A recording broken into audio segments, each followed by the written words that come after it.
Hello friends, स्वागत है आप सभी का हमारे YouTube channel goal to success में। फ्रेंड्स, अगर आप चैनल पर नए हैं तो चैनल को सब्सक्राइब कर ले। चैनल का नाम है गोल टू सक्सेस। अगर आप नेट, जीआरएफ, पीजीटी, जीआईसी या फिर असिस्टेंट प्रोफेसर एग्ज़ाम की तैयारी कर रहे हैं सोशियोलॉजी से, तो इस चैनल के साथ जुड़कर आप यहाँ से अपने स्टडी को कंप्लीट कर सकते हैं। प्लेलिस्ट में उन सभी वीडियोज़ के फोल्डर्स मिल जाएंगे, आप वहाँ से उन वीडियोज़ को देख सकते हैं। तो चलिए स्टार्ट करते हैं। फर्स्ट क्वेश्चन है, सांस्कृतिक मनोवृत्ति की अवधारणा किसने दी है? ऑप्शंस में है विल्फ्रेडो पैरेटो, दुर्खीम, मैलिनोवस्की और पी सोरोकिन। तो सांस्कृतिक मनोवृत्ति का जो कॉन्सेप्ट है वो दिया है सोरोकिन ने। फर्स्ट क्वेश्चन का यहाँ पर राइट आंसर हो जाएगा ऑप्शन डी। सोरोकिन सांस्कृतिक निर्धारणवादी माने जाते हैं। ठीक है, सोरोकिन सांस्कृतिक निर्धारणवादी माने जाते हैं। और जो सांस्कृतिक मनोवृत्ति का जो कॉन्सेप्ट है, जैसा कि आप जानते भी हैं, उन्होंने 3 तरह की संस्कृति की बात की थी: विचारात्मक संस्कृति, आदर्शात्मक संस्कृति और इंद्रियपरक संस्कृति। जब इनमें परिवर्तन होता है तो समाज में परिवर्तन होता है। ठीक है, और इन्होंने ये जो सोशल चेंज का जो कॉन्सेप्ट था वो किस बुक में दिया था? बुक का नाम है द कल्चरल डायनेमिक्स में। ठीक है, द कल्चरल डायनेमिक्स में सोरोकिन का सोशल चेंज का कॉन्सेप्ट था। और इनका जो सोशल चेंज का जो कॉन्सेप्ट है, जो थ्योरी दी हुई है इन्होंने, उसको तरंग सिद्धांत, उतार चढ़ाव का सिद्धांत, सामाजिक परिवर्तन का अंतर्मूर्त सिद्धांत, पेंडुलम का सिद्धांत भी कहा जाता है। ठीक है, तो क्या क्या कहा जाता है इनके सोशल जो चेंज की जो थ्योरी है, सामाजिक परिवर्तन का जो सिद्धांत है, उसको तरंग का सिद्धांत, उतार चढ़ाव का सिद्धांत, सामाजिक परिवर्तन का अंतर्मूर्त सिद्धांत और पेंडुलम का सिद्धांत भी कहा जाता है। ठीक है, तो अगर कहीं पर आए तरंग का सिद्धांत, सामाजिक परिवर्तन का किसका, या जो भी अभी बताया है आपको, इनसे रिलेटेड कोई भी पूछा जाता है तो सोरोकिन है। ठीक है, तो यहाँ पर राइट आंसर ऑप्शन डी हो जाएगा। नेक्स्ट है, जनसंख्या के आकार तथा घनत्व में परिवर्तन सामाजिक परिवर्तन है, यह तर्क है। जनसंख्या के आकार और घनत्व में जब परिवर्तन आता है तो उसको सामाजिक परिवर्तन कहा है। अब ऑप्शंस देख लीजिए। ऑप्शंस में है Malthus, Durkheim, Max Weber and Dumont. तो यहाँ पर सेकंड क्वेश्चन का राइट आंसर क्या हो जाएगा? दुर्खीम हो जाएगा। ऑप्शन बी यहाँ पर राइट आंसर हो जाएगा। अच्छा, सोशल जो चेंज है, सामाजिक परिवर्तन का जो सिद्धांत है, वो जो भौगोलिक सिद्धांत दिया है, उसमें भौगोलिक निर्धारणवादियों में 2 आते हैं, हंटिंगटन और दुर्खीम। ठीक है, हंटिंगटन पर्यावरण को सामाजिक परिवर्तन के लिए उत्तरदायी मानते हैं। ठीक है, आपके एग्जाम में भी पूछा गया है कि किसने पर्यावरण को सामाजिक परिवर्तन के लिए जिम्मेदार माना है, तो हंटिंगटन है। और दुर्खीम जनसंख्या के आकार और घनत्व में जब परिवर्तन होता है तो उसको सामाजिक परिवर्तन बताते हैं। ठीक है, तो ऑप्शन बी यहाँ पर राइट आंसर हो जाएगा। नेक्स्ट है, किसने कहा है कि जादू या धार्मिक क्रियाएं जनजातियों को तनाव मुक्त रखती हैं? जो जादू है या धार्मिक क्रियाएं होती हैं वे जनजातियों को तनाव मुक्त रखती हैं। ऑप्शंस देख लीजिए क्या है? Frazer, Malinowski, Ford, SC Dube. तो यहाँ पर राइट आंसर क्या हो जाएगा? मैलिनोवस्की हो जाएगा। ऑप्शन बी यहाँ पर राइट आंसर हो जाएगा। मैलिनोवस्की दुर्खीम से और फ्रेज़र से प्रभावित थे। ठीक है, मैलिनोवस्की, दुर्खीम और फ्रेज़र इन दोनों से प्रभावित थे और इन्होंने सहभागीय अवलोकन पद्धति से समाज का अध्ययन किया था। और मैलिनोवस्की को व्यक्तिवादी, प्रकारवादी तथा सांस्कृतिक प्रकारवादी या जैव सांस्कृतिक प्रकारवादी भी कहा जाता है।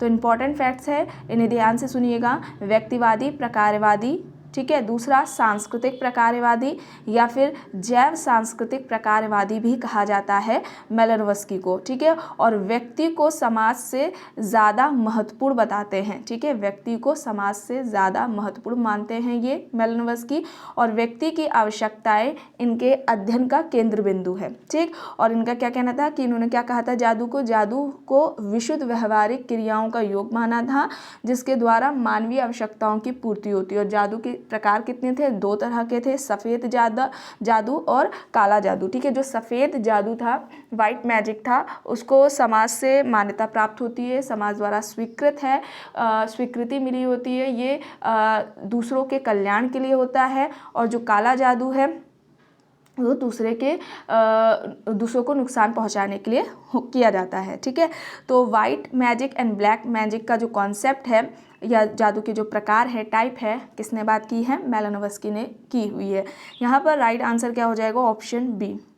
नेक्स्ट है निम्नलिखित पर विचार करना है कि इनमें से कौन से प्रकार की गतिशीलता की बात लिपसेट एंड बेंडिक्स ने नहीं की है। ठीक है, ऑप्शंस में है अंतःपीढ़ी गतिशीलता, अंतरपीढ़ी गतिशीलता, स्थितिक गतिशीलता या फिर प्रस्थिति गतिशीलता। तो लिपसेट एंड बेंडिक्स ने नहीं बताई है, गतिशीलता की बात इन्होंने नहीं की है, तो यहाँ पर क्या हो जाएगा? थर्ड एंड फोर्थ नहीं होगा। अंतःपीढ़ी गतिशीलता और अंतरपीढ़ीगत गतिशीलता की बात इन्होंने की है लिपसेट एंड बेंडिक्स ने। ठीक है, और यहाँ पर अगर बात होती है लिपसेट एंड बेंडिक्स की, तो उन्होंने बताया है social mobility in industrial society में। ठीक है, social mobility in industrial society ये इनकी बुक है। इसमें औद्योगिक समाज में व्यावसायिक गतिशीलता के 2 रूपों या फिर 2 तरह के जो प्रकार देखे हैं, उनमें से है अंतःपीढ़ीगत गतिशीलता, ठीक है, और दूसरा अंतरपीढ़ीगत गतिशीलता है। तो जो अंतरपीढ़ीगत व्यावसायिक गतिशीलता है, ये कहते हैं जब पीढ़ियों के बीच में व्यवसायों में अंतर होता है तो उसको वे अंतरपीढ़ीगत व्यावसायिक गतिशीलता कहते हैं, इंटर। ठीक है, और ये भी 2 तरह की होती है, ऊर्ध्वगामी अंतरपीढ़ीगत व्यावसायिक गतिशीलता और दूसरी अधोगामी अंतरपीढ़ीगत व्यावसायिक गतिशीलता। दूसरा अंतरपीढ़ीगत है यानी इंट्रा। ठीक है, तो इसमें क्या होता है? व्यक्ति एक के बाद एक कई सारी व्यवसायों को क्या करता है? अपनाता है, करता है, तो उसको इसके अंतर्गत रखते हैं। और सोशल मोबिलिटी की बात की जाती है गतिशीलता की, तो इम्पॉर्टेंट है। सबसे पहले व्यवस्थित अध्ययन किसने किया था सोशल मोबिलिटी पर? तो सोरोकिन है, उन्होंने किया था। ठीक है, तो यहाँ पर राइट आंसर क्या हो जाएगा? ऑप्शन बी हो जाएगा। नेक्स्ट है किसने मात्र सत्ता की अवधारणा पर समाज का अध्ययन किया है? ऑप्शंस में है Frazer, sir Henry Maine, McLennan, Manu. तो यहाँ पर राइट आंसर हो जाएगा मैक्लेनन, ऑप्शन सी यहाँ पर राइट आंसर हो जाएगा। नेक्स्ट है किसने कहा है कि संयुक्त परिवार छोटे कस्बों की विशेषता है? संयुक्त परिवार छोटे कस्बों की विशेषता है, किसने कहा है? ऑप्शंस में है A.M. Shah, I.P. Desai, A.D. Ross, K.M. Kapadia. तो यहाँ पर राइट आंसर क्या हो जाएगा? A.M. शाह हो जाएगा, ऑप्शन ए यहाँ पर राइट आंसर हो जाएगा। गुजरात गांव पर इनका अध्ययन है। इनकी जो बुक है इंपॉर्टेंट है आपके लिए, एग्जाम के लिए। बुक का नाम है basic terms and concept in the study of family in India. ठीक है, basic terms and concept in the study of family in India. इस बुक में उन्होंने ज्वाइंट फैमिली की बात की हुई है और कहते हैं कि जो ज्वाइंट फैमिली है, संयुक्त परिवार है, उसको छोटे कस्बों की विशेषताएं बताई हैं और इसका यानी कि जो ज्वाइंट फैमिली है उसका विघटन हो रहा है। ठीक है, तो ऑप्शन ए यहाँ पर राइट आंसर है। नेक्स्ट है किसका कहना है कि संयुक्त परिवार में स्त्रियों की स्थिति अति निम्न होती है? ठीक, ऑप्शन देखिए, K.M. Kapadia, K.M. Panicker, M.S. गोरे, इरावती कार्वे। तो यहाँ पर 7th का राइट आंसर क्या हो जाएगा? संयुक्त परिवार में स्त्रियों की स्थिति अति निम्न होती है, कहना K.M. पानिकर का है, ऑप्शन बी यहाँ पर राइट आंसर हो जाएगा। ये हिंदू सामाजिक संगठन के 2 स्तंभ की बात करते हैं कि हिंदू सामाजिक संगठन के 2 स्तंभ हैं, एक बताते हैं जाति व्यवस्था को और दूसरा बताते हैं संयुक्त परिवार को। ठीक है, पहला क्या बताते हैं? जाति को, और दूसरा संयुक्त परिवार को बताते हैं। और ये कहते हैं कि हिंदू समाज की इकाई व्यक्ति नहीं है बल्कि संयुक्त परिवार है। हिंदू समाज की इकाई व्यक्ति नहीं है बल्कि क्या है? संयुक्त परिवार है। और संयुक्त परिवार में जो विघटन है वो किस वजह से हो रहा है? सदस्यों पर, जो संयुक्त परिवार के सदस्य हैं, मेंबर्स हैं, उन पर ज़रूरत से ज़्यादा नियंत्रण लगाने से हो रहा है, जिसकी वजह से जब नियंत्रण लगाते हैं उस वजह से सदस्यों के जो संबंधों का क्षेत्र होता है, दायरा होता है, वो सीमित हो जाता है। ठीक है, तो यहाँ पर राइट आंसर क्या हो जाएगा? Option B. नेक्स्ट है वह परिवार जिसमें आपका जन्म हुआ है, जिसने आपको एक नाम और पहचान दी है, उसे क्या कहेंगे? Family of procreation, family of orientation, संयुक्त परिवार या फिर एकाकीय परिवार। तो यहाँ पर 8th का राइट आंसर क्या हो जाएगा, फैमिली ऑफ ओरिएंटेशन हो जाएगा। ऑप्शन बी यहाँ पर राइट आंसर हो जाएगा। जो फैमिली के ये परिवार के प्रकार बताए हैं, किसने बताए हैं, वार्नर ने बताए हैं। ठीक है, नाभिकीय परिवार के, न्यूक्लियर फैमिली के 2 प्रकार बताए थे। एक बताया जन्म मूलक परिवार। ठीक है, जन्म मूलक यानी कि फैमिली ऑफ ओरिएंटेशन, इसमें क्या होता है, ऐसा परिवार जिसमें कि व्यक्ति का क्या होता है, जन्म होता है और उसका पालन पोषण उसी परिवार में होता है। और ऐसे परिवारों में जो माता पिता होते हैं, भाई बहन होते हैं। ठीक है, कौन होते हैं, माता पिता होते हैं और भाई बहन होते हैं। जबकि दूसरा क्या बताया है, किस परिवार की बात की है, प्रजनन मूलक परिवार यानी कि फैमिली ऑफ प्रोक्रिएशन। इसमें परिवार का निर्माण जो व्यक्ति होता है, जब उसकी शादी होती है उसके बाद होता है और इस परिवार में पति पत्नी और अविवाहित बच्चे होते हैं। ठीक है, तो निष्कर्ष तौर पर कहा जाए कि एक ही परिवार जन्म मूलक और प्रजनन मूलक दोनों ही हो सकता है। ठीक, माता पिता के लिए वो परिवार जो है प्रजनन परिवार कहलाया जाएगा और वहीं उनके बच्चों के लिए जो परिवार होगा वो क्या कहलाया जाएगा, जन्म मूलक परिवार कहलाया जाएगा। ठीक है, तो यहाँ पर क्या हो जाएगा, ऑप्शन बी यहाँ पर राइट आंसर हो जाएगा। नेक्स्ट है, वेबर के अनुसार व्यक्ति की वर्ग की स्थिति निर्धारित करती है व्यक्ति की, ऑप्शंस देखिए, बाजार स्थिति, जीवन अवसर, जीवन शैली, परिस्थिति। तो यहाँ पर राइट आंसर क्या हो जाएगा, जीवन अवसर। ऑप्शन बी यहाँ पर राइट आंसर हो जाएगा। मैक्स वेबर को व्याख्यात्मक समाजशास्त्र का जनक कहा जाता है और सामाजिक क्रिया को समाजशास्त्र की विषय वस्तु मानते हैं, ये बताते हैं। और सोशल एक्शन की बात इन्होंने the theory of social and economic organization में की है। ठीक है, कभी कभी बुक भी पूछ लेते हैं कि कॉन्सेप्ट है या थ्योरी है, किस बुक में उन्होंने बात की है। तो सोशल एक्शन थ्योरी की जो बात की है उन्होंने the theory of social and economic organization book है उसमें की है। और सोशल एक्शन के टाइप कितने तरह के बताते हैं, 4 तरह के प्रकार बताते हैं। तार्किक सामाजिक क्रिया, मूल्यांकनात्मक सामाजिक क्रिया, भावात्मक सामाजिक क्रिया और परंपरागत क्रिया की बात इन्होंने की है। तो एक्शंस की भी क्वेश्चंस में बात पूछी जाती है। यहाँ पर राइट आंसर ऑप्शन बी है। नेक्स्ट है, आरक्षण ने पिछड़ेपन के लिए दौड़ को प्रोत्साहित किया है, यह किसने कहा है। ऑप्शंस में है एम.एन. श्रीनिवास, आंद्रे बेत्ते, एस.सी. राव या फिर योगेंद्र सिंह। तो आरक्षण ने पिछड़ेपन के लिए दौड़ को प्रोत्साहित किया है। ऑप्शंस देख लीजिए आप लोग, यहाँ पर राइट आंसर क्या होगा, आंद्रे बेत्ते होगा। ऑप्शन बी यहाँ पर राइट आंसर हो जाएगा। श्रीनिवास का क्या कहना था कि जो आरक्षण है उसने जातिवाद को बढ़ावा दिया है। ठीक है, तो आरक्षण ने पिछड़ेपन के लिए दौड़ को प्रोत्साहित किया है, ये कहना आंद्रे बेत्ते का है। श्रीनिवास कहते हैं आरक्षण ने जातिवाद को बढ़ावा दिया है। और एक और है पी.वी. इंद्रसेन, उन्होंने कहा था कि आरक्षण औषधि नहीं बल्कि बैसाखी बन गया है। आरक्षण औषधि नहीं बल्कि क्या बन गया है, बैसाखी बन गया है। ठीक, तो यहाँ पर राइट आंसर ऑप्शन बी है। नेक्स्ट है, दरिद्रीकरण की जो प्रक्रिया है उसका अर्थ क्या होता है। ऑप्शन देख लीजिए। ऑप्शन ए है किसी बुर्जुआ वर्ग का श्रमिक वर्ग में शामिल हो जाना। ऑप्शन बी कह रहा है किसी मध्यवर्ती वर्ग का श्रमिक वर्ग में मिल जाना। ऑप्शन सी किसी निम्न मध्यम वर्ग का श्रमिक वर्ग में मिल जाना। ऑप्शन डी किसी भी वर्ग का मध्यम वर्ग में मिल जाना। तो यहाँ पर राइट आंसर क्या हो जाएगा, ऑप्शन बी किसी मध्यवर्ती वर्ग का श्रमिक वर्ग में मिल जाना। ऑप्शन बी यहाँ पर राइट होगा। नेक्स्ट है, अर्थव्यवस्था में परिवर्तन ही समाज में परिवर्तन लाता है। अब यह तर्क किसका है। ऑप्शंस में है Max Weber, Max Muller, Karl Marx या फिर अल्थ्यूजर।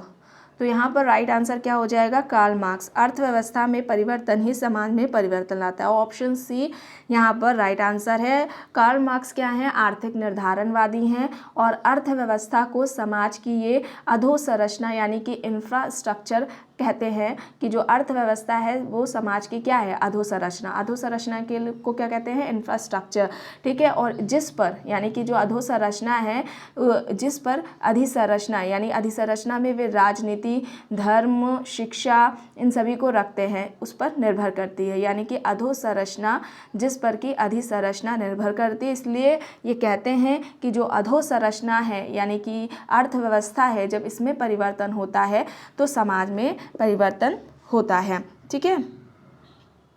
इसके अलावा इनके कुछ कॉन्सेप्ट्स हैं जो कि आपके एग्जाम में पूछे जाते हैं, जैसे कि क्लास कॉन्फ्लिक्ट, वर्ग संघर्ष की बात की थी, स्वयं में वर्ग तथा स्वयं के लिए वर्ग की इन्होंने बात की थी, सरप्लस वैल्यू यानी कि अतिरिक्त मूल्य का कॉन्सेप्ट, मिथ्या चेतना का जो कॉन्सेप्ट है वो भी इन्हीं का है, ठीक है। तो ये कॉन्सेप्ट्स भी पूछे जाते हैं आपके एग्जाम में। ऑप्शन सी यहाँ पर राइट है। नेक्स्ट है, भर्ती की भूमिकाओं की अवधारणा का प्रयोग किया है। ऑप्शंस में है गॉफमैन, रेमंडफर्थ, इवांस प्रचार्ट, रॉल्फ लिंटन। तो भर्ती की जो भूमिका का कॉन्सेप्ट है वो गॉफमैन ने दिया है। ऑप्शन ए यहाँ पर राइट आंसर हो जाएगा। और भर्ती की भूमिका है क्या कि व्यक्ति को कोई जो भूमिका है वो उसकी कोई स्वाभाविक भूमिका नहीं है, बल्कि समाज व्यक्ति को उस भूमिका के लिए चुनता है, उसे ही भर्ती की भूमिका कहते हैं, जैसे कि पंचायत का मुखिया, ठीक है। तो ऑप्शन ए यहाँ पर राइट होगा। नेक्स्ट है, किसने जनजातीय आत्मसातकरण की प्रक्रिया की व्याख्या करने के लिए जनजातीय जातीय सात्यक प्रतिरूप प्रस्तुत किया है। ऑप्शंस हैं M N. Srinivas, Surjit Sinha, S C. Dube, D N. Majumdar. तो यहाँ पर राइट आंसर क्या हो जाएगा, सुरजीत सिन्हा। ऑप्शन बी यहाँ पर राइट आंसर हो जाएगा।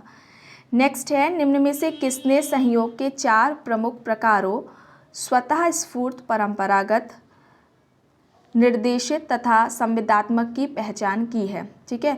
स्वतः स्फूर्त, फिर परंपरागत, निर्देशित और संविदात्मक सहयोग की बात की है। ऑप्शंस में है Lewis Coser, George Simmel, Robert Nisbet, George C Holmes.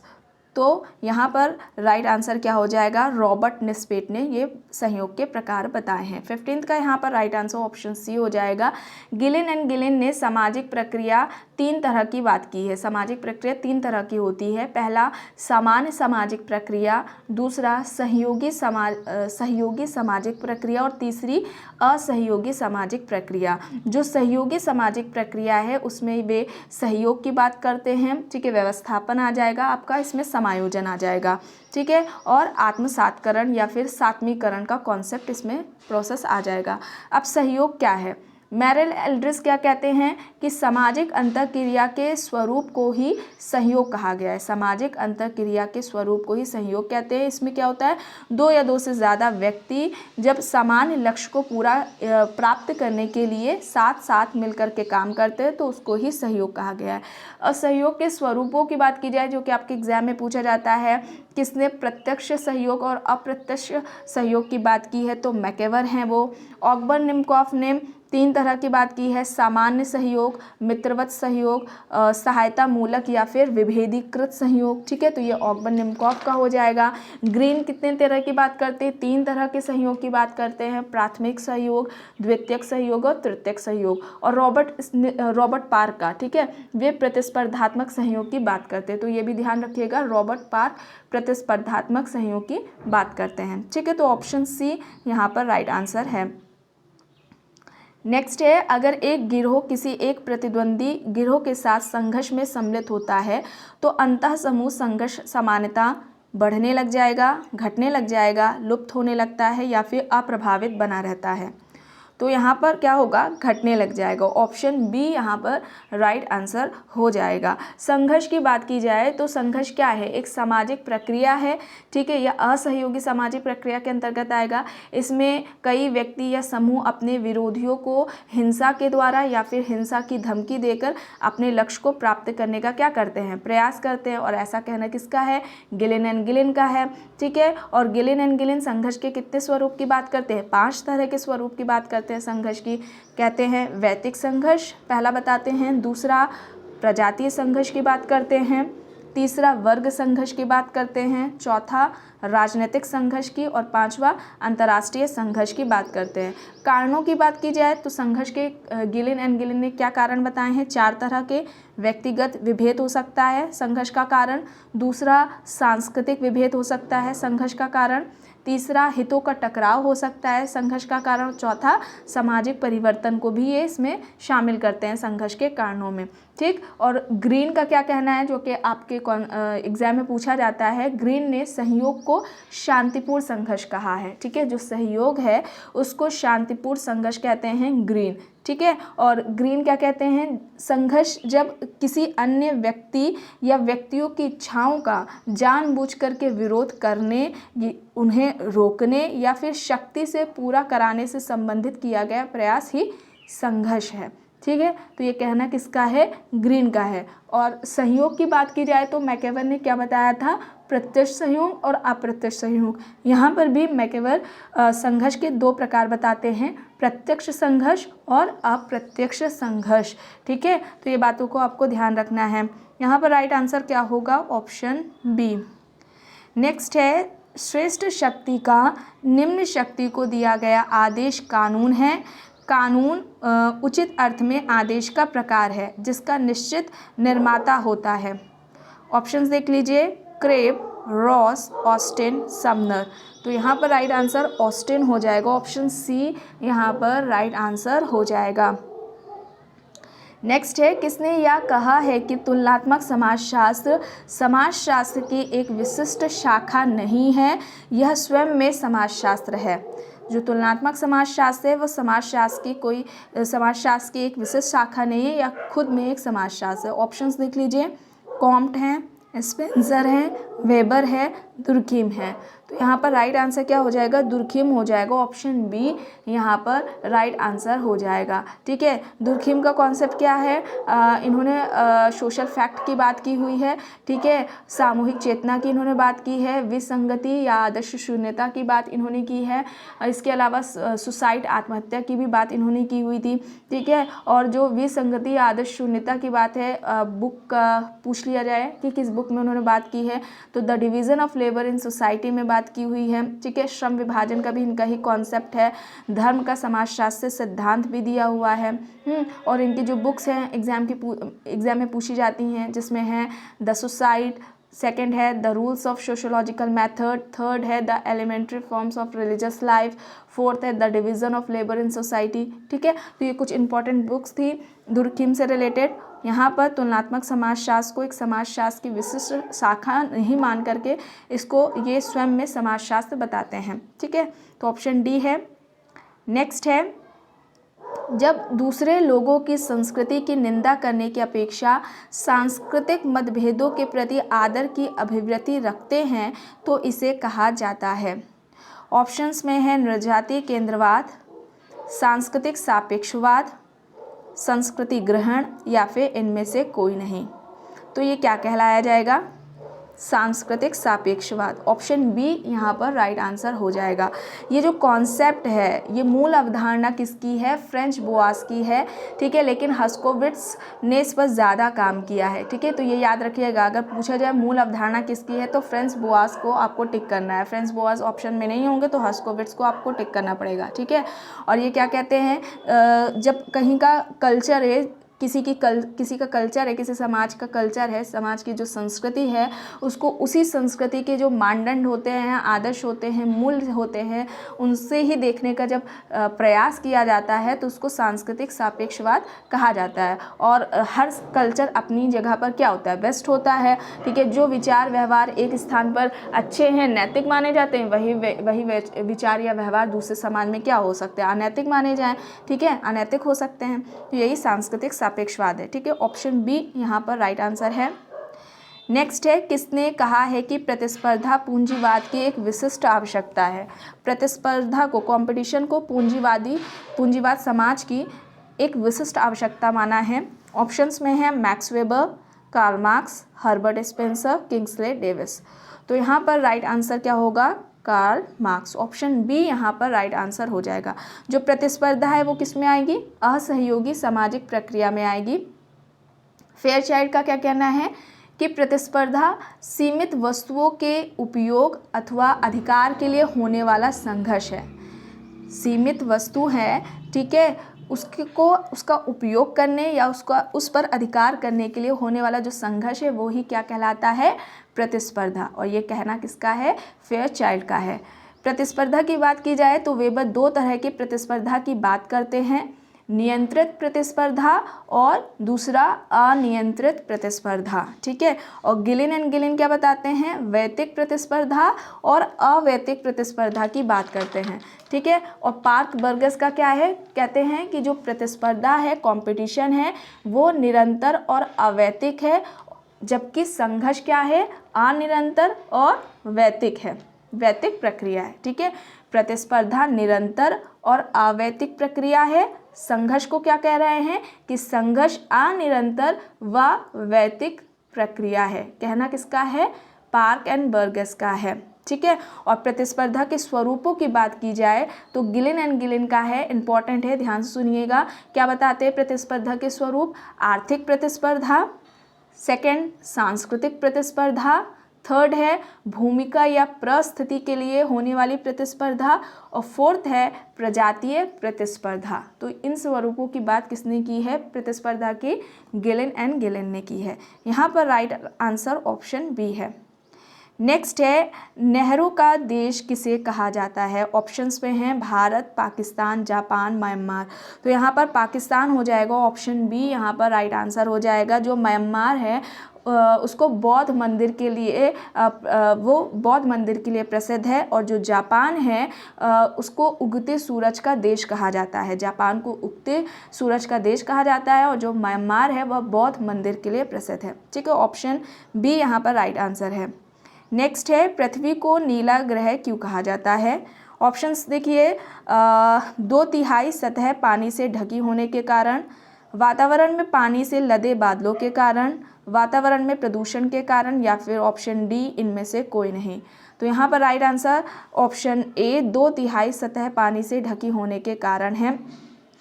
Option A यहाँ पर राइट आंसर हो जाएगा, ठीक है। पृथ्वी पर अगर देखें तो 70% जो भाग है वो जल क्षेत्र का है और 30% स्थल क्षेत्र से रिलेटेड है, ठीक है। ऑप्शन ए यहाँ पर राइट होगा। नेक्स्ट है, भारतीय जनता पार्टी बीजेपी की उत्पत्ति डैश द्वारा स्थापित भारतीय जनसंघ में निहित है। ऑप्शंस देखिए, श्यामा प्रसाद मुखर्जी, अटल बिहारी वाजपेयी, लालकृष्ण आडवाणी, या फिर मुरली मनोहर जोशी। तो यहाँ पर राइट आंसर क्या होगा, श्यामा प्रसाद मुखर्जी। ऑप्शन ए यहाँ पर राइट आंसर हो जाएगा। भारतीय जनसंघ की स्थापना अक्टूबर 1951 में दिल्ली में हुई थी, ठीक है, और इन्होंने ही की थी। और भारत का जो पुराना राजनीतिक दल था वो यही था, भारतीय जनसंघ, ठीक है। ये भारत का पुराना राजनीतिक दल था, और इसी से ही 1980 में भारतीय जनता पार्टी का निर्माण होता है, भारतीय जनता पार्टी बनाई जाती है, ठीक है। ऑप्शन ए यहाँ पर राइट है। नेक्स्ट है, निम्नलिखित में से कौन राष्ट्रीय विकास परिषद का सदस्य नहीं है। प्रधानमंत्री, नीति आयोग का सदस्य, ठीक है, नीति आयोग के सदस्य, राज्यों के मुख्यमंत्री, या फिर भारत के राष्ट्रपति। तो राष्ट्रीय विकास परिषद का सदस्य नहीं है, यह पूछा गया है। भारत के राष्ट्रपति नहीं होते हैं, ऑप्शन डी यहाँ पर राइट आंसर हो जाएगा। योजना, अगर हम इसकी बात करें राष्ट्रीय विकास परिषद की, ठीक है, तो योजना आयोग जो कि अब नहीं है, उसकी जगह नीति आयोग है, प्लस राज्य सरकार है, ठीक है, इनके बीच समन्वय का जो काम है वो राष्ट्रीय विकास परिषद करती है, ठीक है, उसके द्वारा किया जाता है। और इसका पदेन अध्यक्ष कौन होता है, पीएम, प्रधानमंत्री होते हैं, और इसमें स्टेट्स के जो मुख्यमंत्री होते हैं, सीएम्स होते हैं, वो भी इसके मेंबर्स होते हैं, ठीक। तो ऑप्शन डी यहाँ पर राइट है। नेक्स्ट है, भारत के सरकार का जो अनुच्छेद है, ठीक है, आर्टिकल है 300A। अब ये संबंधित किससे है, देख लीजिए। ऑप्शंस में है संपत्ति का अधिकार, अखिल भारतीय सेवाएं, वित्तीय आपातकाल, शिक्षा का अधिकार। तो 300A संबंधित है संपत्ति के अधिकार से, ऑप्शन ए यहाँ पर राइट आंसर हो जाएगा। ये जो संपत्ति का अधिकार है वो आर्टिकल 31 के तहत फंडामेंटल राइट में शामिल था पहले, ठीक है, मौलिक अधिकार के अंतर्गत आता था आर्टिकल 31 के तहत, ठीक है। फिर 44वां संविधान संशोधन होता है 1978 में, ठीक है, उसके द्वारा इसको फंडामेंटल राइट्स की जो लिस्ट है उससे हटा दिया जाता है, और यह संविधान के भाग 12, ठीक है, संविधान का भाग कौन सा है, 12, और अनुच्छेद कौन सा हो जाता है, 301 के अंतर्गत इसको कानूनी अधिकार में शामिल कर दिया जाता है। पहले ये किस में था, फंडामेंटल राइट्स में था। ठीक है, तो ऑप्शन ए यहाँ पर राइट हो जाएगा। नेक्स्ट है, भारत में सबसे ऊंचाई पर स्थित रेलवे स्टेशन राज्य में स्थित हैं, उत्तर प्रदेश, पश्चिम बंगाल, सिक्किम या फिर जम्मू कश्मीर। तो यहाँ पर राइट आंसर क्या हो जाएगा, पश्चिम बंगाल, ऑप्शन बी यहाँ पर राइट आंसर हो जाएगा। नेक्स्ट है, भारतीय केंद्र सरकार ने किस वर्ष में राज्य पुनर्गठन आयोग की नियुक्ति की थी? तो कब हुई थी, 1953, ऑप्शन सी यहाँ पर राइट आंसर हो जाएगा। ठीक है, न्यायाधीश 1953 में न्यायाधीश थे फजल अली। ठीक है, उनकी अध्यक्षता में पहला राज्य पुनर्गठन आयोग की नियुक्ति की गई थी। इसमें 2 और भी सदस्य थे, एक थे हृदयनाथ कुंजरू और दूसरे थे के.एम. पानिकर। हृदयनाथ कुंजरू और दूसरे थे के.एम. पानिकर इसके मेंबर। ठीक है, तो 1953 ऑप्शन सी यहाँ पर राइट होगा। नेक्स्ट है, निम्नलिखित में से कौन सा केंद्र शासित प्रदेश 1954 में 54 तक पुर्तगाली उपनिवेश था? तो यहाँ पर राइट आंसर क्या हो जाएगा, दादरा और नागर हवेली, ऑप्शन सी यहाँ पर राइट आंसर हो जाएगा। वर्तमान में दमन व दीव तथा दादरा एवं नागर हवेली को मिलाकर के एक संयुक्त केंद्र शासित प्रदेश बना दिया गया है, आपको पता होगा। ठीक है, तो ऑप्शन सी यहाँ पर राइट है। नेक्स्ट है, संसद की लोक लेखा समिति के अध्यक्ष की नियुक्ति कौन करता है? ऑप्शंस में है भारत का राष्ट्रपति, भारत का प्रधानमंत्री, लोकसभा का अध्यक्ष या फिर राज्यसभा का अध्यक्ष। तो लोक लेखा समिति के अध्यक्ष की जो नियुक्ति है वो कौन करता है, लोकसभा का अध्यक्ष, ऑप्शन सी यहाँ पर राइट आंसर हो जाएगा। अगर लोक लेखा समिति की बात आती है तो इसके जो मेंबर्स होते हैं, राज्यसभा से 7 और लोकसभा से 15 सदस्य होते हैं इसके मेंबर्स। ठीक है, और लोक लेखा समिति का जो मुख्य कार्य होता है वो भारत सरकार की विनियोग लेखाओं पर नियंत्रक महालेखा की जो नियंत्रक महालेखा परीक्षक है उसकी जो रिपोर्ट होती है उसकी समीक्षा करना इसका मुख्य काम होता है। ठीक, तो ऑप्शन सी यहाँ पर राइट है। नेक्स्ट है, वर्षा मापने के यंत्र को क्या कहा जाता है? तो ये क्या कहलाता है, हाइड्रोमीटर कहलाता है, ऑप्शन सी यहाँ पर राइट आंसर हो जाएगा। दूध का सापेक्षिक घनत्व को मापने का जो यंत्र है वो ग्लैक्टोमीटर कहलाता है। ठीक है, दूध, ठीक है, मिल्क, उसका सापेक्षिक घनत्व मापने का ये यंत्र है। ठीक है, तो यहाँ पर राइट आंसर ऑप्शन सी हो जाएगा। तो फ्रेंड्स, आज की वीडियो में बस इतना ही। आई होप ये आपको वीडियो पसंद आई होगी। अगर पसंद आई है तो प्लीज़ लाइक करिएगा, कमेंट करके ज़रूर बताइएगा। चैनल पर अगर आप नए हैं तो प्लीज़ चैनल को भी ज़रूर सब्सक्राइब कर लीजिएगा एंड इस वीडियो को जितना हो सके ज़्यादा से ज़्यादा लोगों के साथ शेयर भी ज़रूर करिएगा। Thank you.